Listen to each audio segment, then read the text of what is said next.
Hey there, Pat here, the Japan Code, and this video is going to be my 2 months update on using the AJATT method of learning Japanese, and also of using the Mind Illuminated for meditation.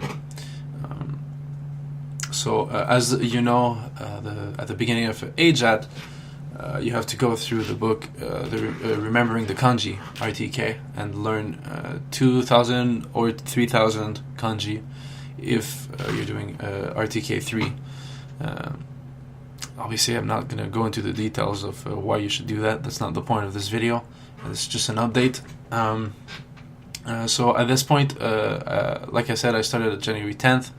So it has been exactly 2 months. 57 days, I believe, because February has less days. And this time I've gone through 1,625 kanji.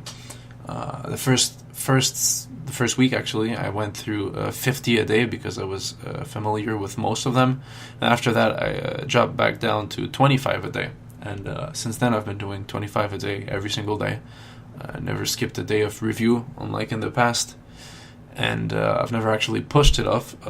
In those 2 months, there's only 3 days that I didn't do it in the morning before work. Twice of those days, well, actually one of those days was because I didn't sleep like very well at night, like whatsoever. So I ended up going back to bed because I usually, at that point, I got up at 4 in the morning and only leave for work at 7:20. So when I woke up, I got up, did my meditation, and then I felt like absolute crap, so I decided, you know what, I'm going to go back to bed and get some sleep. I still did my reviews, though. I did them at work during lunch break and finished them off when I got back home at night and learned my new kanji and everything. The other time was because I was sick, but the same thing, I still did them on that day. I just didn't do them right then in the morning. And the third time... what was the reason the third time? I think... Actually, it was a similar reason. I just didn't sleep well, but unlike the first time, I didn't go back to bed. Instead, I went out for a walk, get some fresh air, and that actually did help me, because when I came back, I was fine for doing my reviews. Every other time, I've just, got up, do my meditation, and do all my reviews, and then learn the new kanji. So in that sense, I've been doing a lot better than the previous attempts at learning Japanese, because I'm actually enjoying it. Obviously, it's not like all fun and games the whole time. Sometimes you get kind of frustrated when you get like 3 or 4 wrong in a row, or when you're having trouble making a story. But at the end of the day, I still find it actually enjoyable. As of right now, I don't think it matters that much, but my retention is at about 89-90%, somewhere in between that for young cards, and at 92-93% for mature cards. And I've done about 8,500 reviews with an average of 150 per day, which does include like the review of the new cards, obviously. At some point, I'd say about 800 kanji. It started getting a bit troublesome with reviews because it was taking me a long time. Like, it could take me an hour and a half to do the reviews. But the reason that was happening is because sometimes there would be a kanji that I'd see and I'd be like, I know this one. Just give me a second. And then for 2 or 3 minutes, I'd be like that until I finally remembered it, or I would just give up. And I decided not to do that anymore, and instead I give myself about 5 to 10 seconds. That's not really counted or anything. Just after a short amount of time, if I can't think of what it is, then I mark it wrong. The effect this has is that obviously my retention has gone down a bit. But on the flip side, if it's taking me 2 minutes to remember a kanji, I don't consider that knowing the kanji.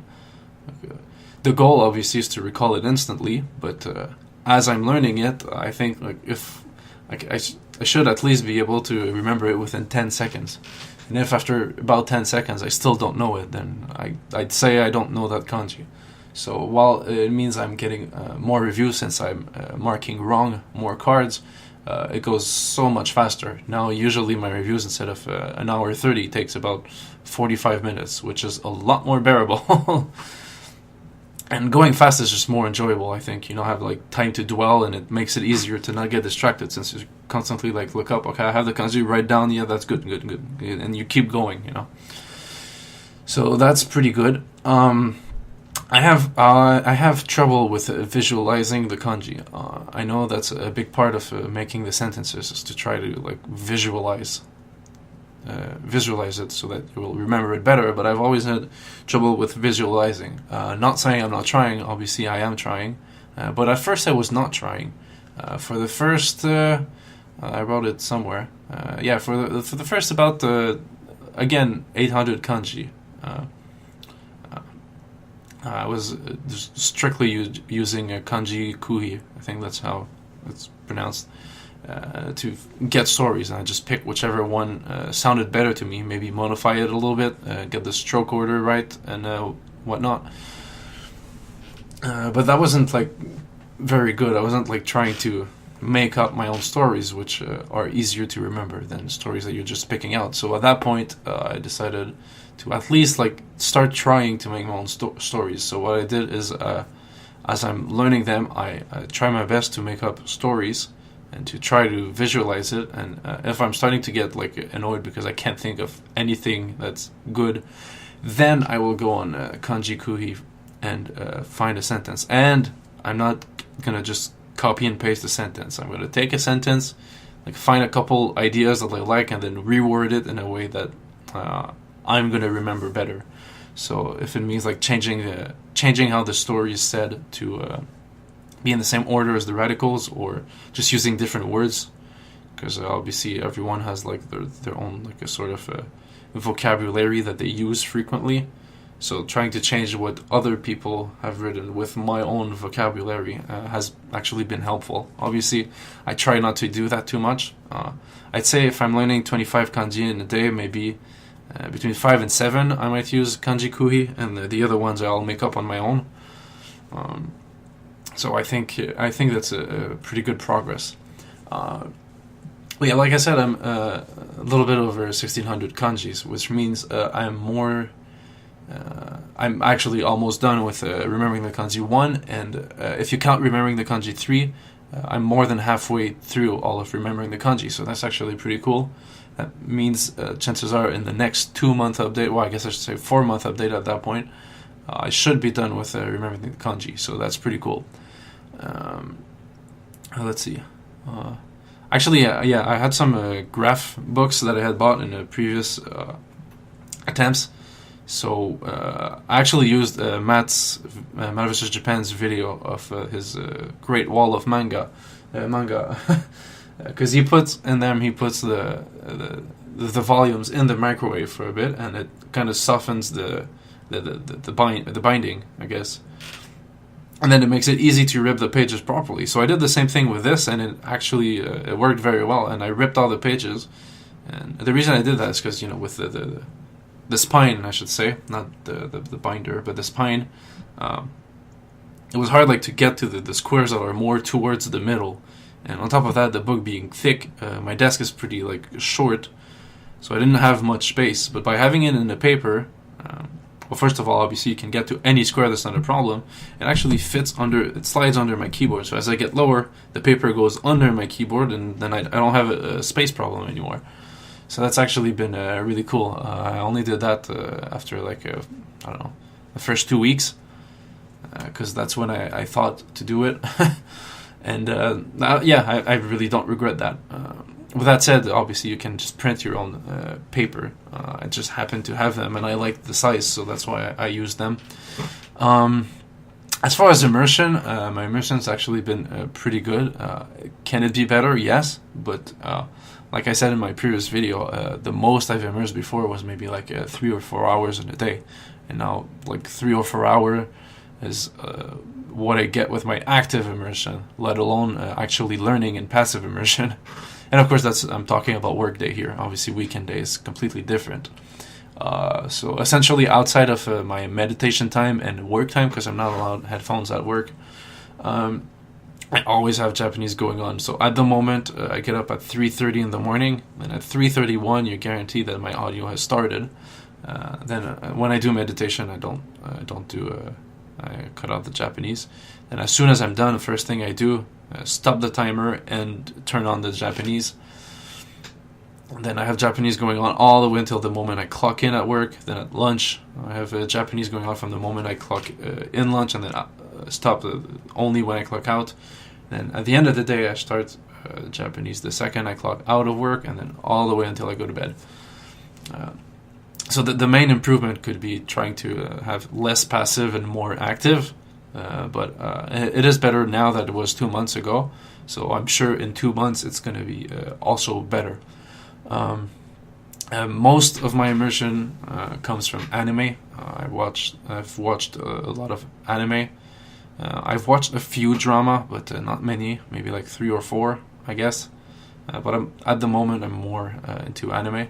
And I've also watched the Harry Potter Japanese dub. That was actually rather interesting to watch. It was enjoyable, and it was cool to watch something that I'm pretty familiar with.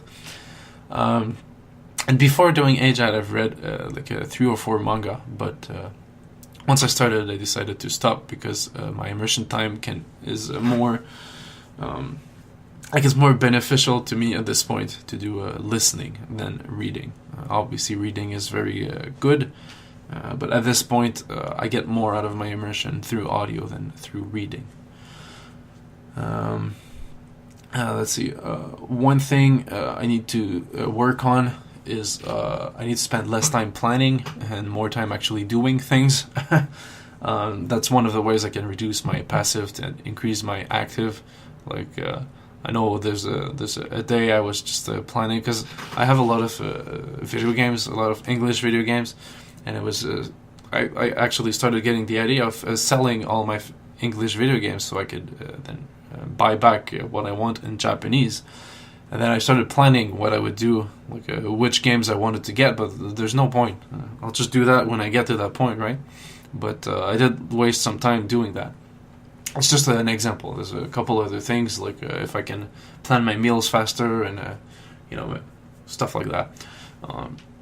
Other than that, it's been pretty good. The only other thing that I need to work on, and I have been working on, is to use social media less. Talking stuff like Facebook, Instagram, Snapchat, Twitter, even the Discord, like Matt's Discord. I've gotten a lot better, because at first I was like constantly looking at them, because I was pretty addicted to it, and I definitely say I still am. But at this point, I've managed to get it down to maybe like 4 or 5 times a day, which is still too much, but it's better than 20 times per day, So I'd say the ideal would be only once a day. Twice a day could be acceptable also, like once in the morning and once in the evening. But more than that is just too much. And it's the same, like I said, for the Discord. It's not, like Matt keeps saying, it's not a place to hang out. It's a place to you log in, see if there's any sort of new useful information, ask a question that you have, and then you log out and come back the next day. And just to give you a little example, my typical work day, I'm going to spend an hour and a half to an hour 45 on learning, about 3 hour to 4 hour on active immersion, and about an hour and a half to 2 hours on passive immersion. And right now I'm at 45 minutes of meditation in a day. And then for the weekend, the meditation and learning is the same, 45 minutes meditation and an hour and a half to an hour 45 learning. Then the passive immersion is definitely more at about 3 to 4 hour, and the active is at 9 to 11 hours. So it's again, that's where I can reduce the passive a lot, put it into active, but I'd say that's already pretty high. Definitely better than, like I said, my 3 to 4 hour overall in the past. So that's about it for what I've been doing AJATT wise. The other thing I've been working on, as I've said, is a meditation with the Mind Illuminated.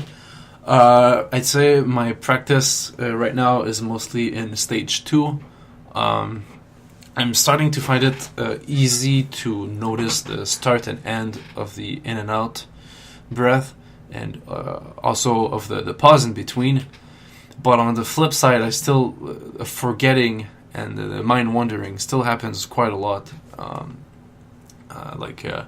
It happens fairly often, and while sometimes I do I wake up rather fast, like within 5 to 10 seconds. There's other times that it can take easily up to 5 minutes before I wake up. So I'm gonna probably reread those the early stages and see if there's like anything I can find that could help me. I know one thing is that I definitely have trouble with expectations. I definitely expect too much, because obviously if you come out of a meditation session and think that it was a bad one, then clearly you had expectation. And obviously I'm no expert in this yet. This is just like what I've noticed on my own, and a few things that Matt has said in his Discord. But yeah, so I'm currently, I would say I'm in stage 2, with a few times going back down to stage 1. But as far as like the regular practice, it's been 2 months and I haven't like skipped a day. I haven't thought about skipping a day. Oh yeah, and one thing is I started with 5 minutes a day, and every week I've been increasing for 5 minutes. So I'm now at 45 minutes, like I said. So that means in another 3 weeks I will be at 1 hour, and that's like the end goal as far as the time, to be spending 1 hour a day. And hopefully at that point, or at some point, I will start making more progress towards it. Obviously, it's not a journey that changes like on the daily. It's like a over time kind of thing, right? And every day is meditation is different. One day I can have what is like a very agitated meditation session, and then another day it's going to be like very well. Like I'm going to be like very good at focusing on the breath. So yeah, so I think I've said everything that I had to say for this 2-month update. If there's any sort of question that you have, let me know. I will answer all of them, really. And I should be posting, my plan right now is to post another one at 4 month, because that's about when you finish RTK. Then at 6 month, because I just like having one at 6 month, and at that point I would have been doing sentences for 2 months, going through getting sentences on a Take Him's guide, and then after that starting sentence mining. And then after that, of course my plan might change, but after that I'm probably going to go at 9 month, and then 12 month, and after that go 18 month, 24 month, and see from there. So that's going to be it for this video, and hopefully I will get to talk to you again at the 4 month period. Bye.